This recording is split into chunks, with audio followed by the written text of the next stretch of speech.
7 months after girl vanishes, mom finds camera in bathroom. She saw a mysterious light in fascination and in confusion.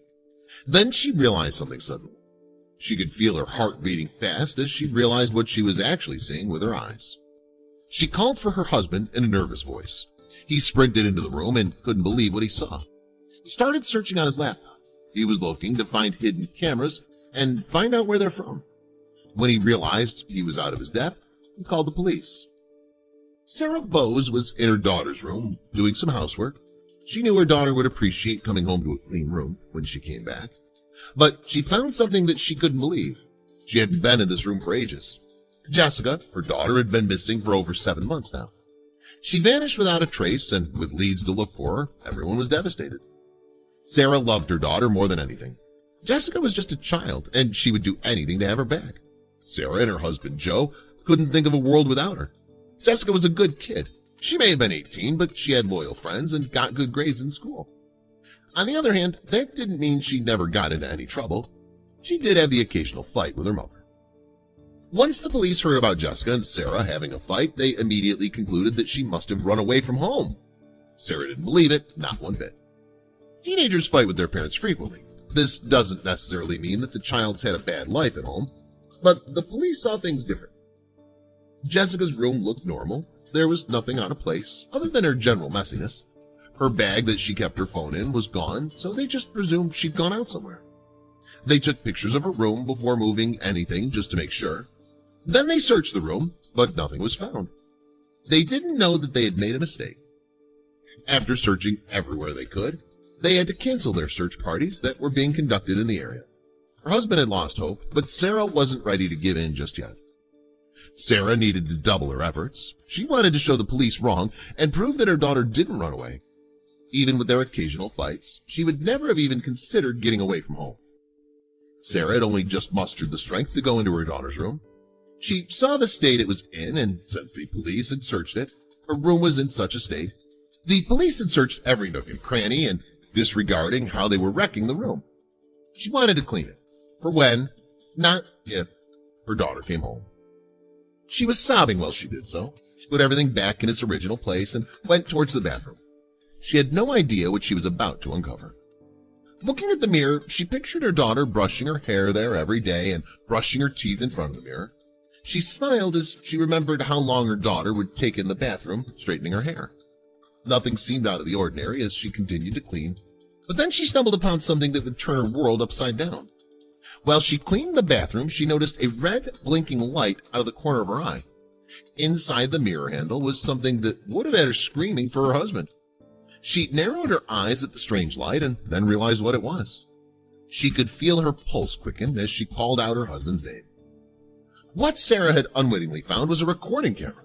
She didn't understand why it was there in her daughter's bathroom. Did she do this? It seemed too well hidden. Sarah pulled out the camera and showed it to her husband. He just arrived, hearing her nervous calls to him from upstairs.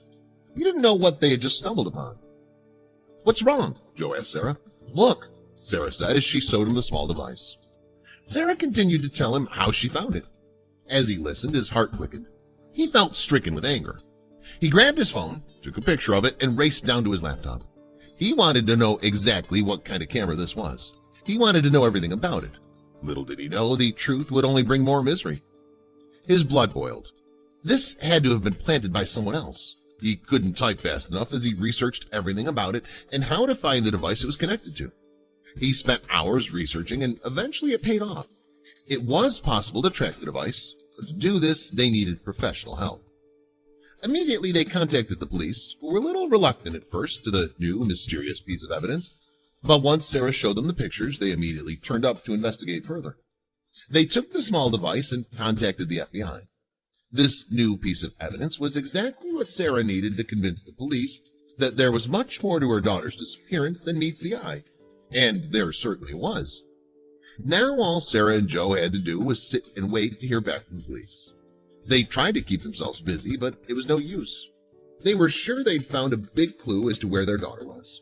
It was an anxious couple of days as they waited to hear back from the investigation. But when they did, they couldn't believe what the officers had found. The police called the Boes and told them that their camera was connected to a device that was only a few houses down their street. In fact, it led to her friend Matt's house. Matt was a friend of Jessica's who went to the same school as her. He'd often come over to the house to visit Jessica. From what his parents knew, he seemed very fond of her, but they had no idea. The officer informed Sarah and Joe of the update and told them that the police will be going to the house shortly. Told them to wait until they hear from them again. But they didn't listen. Despite the warning to wait for the cops to arrive to approach the house, Sarah and her husband ran down the street. They were desperate to find out more, and they felt like they had no time to waste. But they should have waited for the cops. The Boes ran down the street and Joe knocked on the family's front door. They stood back, out of breath, waiting for an explanation. Anything. But what was waiting for them was much more. There was no answer. They went around the house and looked in all the windows. It seemed like no one was home. But Joe had his mind set on getting in. However, just before he did any damage, sirens arrived. Just before Joe was about to throw a rock through the window, the cops arrived and busted in through the front door. They ordered Sarah and Joe to wait outside while they raided the house. Again, Sarah and Joe were left waiting anxiously outside for word on what the officers would find. They couldn't handle much more of this. They hoped all of this would come to an end soon and that their daughter would return home. The officers entered the suspicious house one by one. None of them had any idea what they would find. They didn't know if they were walking into yet another dead end or the dragon's den. Thankfully, they were prepared for the latter. It wasn't long before the officers heard muted screams that led them to a locked room upstairs. Tentatively, they approached it. With their weapons at the ready, they asked whoever was inside to open the door. There was shuffling on the door handle, but it wouldn't open. It was then the police realized the door was locked. They forced the door open, ready to spring into action, but what they found left them completely speechless. They stood frozen in place, staring at the person in front of them. It was Jessica. She was crying tears of happiness at finally being found. But what shocked the police was not only that she'd been here all this time, but that she also looked absolutely fine. At the same time, however, it was obvious that she was being held against her will. Once the officers told Jessica her parents were outside, she ran outside to embrace them. It was a tearful reunion. Jessica told them everything. Once she found the camera herself, she was livid and immediately confronted her friend planting a camera in her bathroom. She threatened him with the cops and he freaked out. Not wanting anything on his record, he did the unthinkable and locked her in one of his ensuite rooms where she'd remained for the past 7 months. Luckily, Jessica was never harmed. She was fed and given a TV, but her phone was taken, so she had no way to contact the outside world. She tearfully embraced her mom and dad and apologized for worrying them. Sarah felt like she was living in a twisted movie. This was the kind of thing you only heard about in books or Netflix documentaries. Nonetheless, she was overwhelmed with happiness to finally have her daughter back. But a few questions still pierced her mind. How did the police miss the camera in the bathroom? And how did her friend's parents not notice their son was hiding their daughter in their house? She needed answers, and she needed them now. As it turned out, the camera was controllable from the device. Only when it was recording would the red light turn on. Thus, the police never noticed as he had turned it off. Mark's parents also happened to have moved out a year ago to another state, leaving him the entire house to himself. Luckily, Sarah was there when Mark turned the camera back on. But what about Mark? When Joe and Sarah knocked on his door, Mark took off using the back door. But it didn't take long for police to track him down. He's currently in detainment awaiting trial. Understandably, Jessica and her parents pressed charges against him for his unlawful detainment and criminal acts.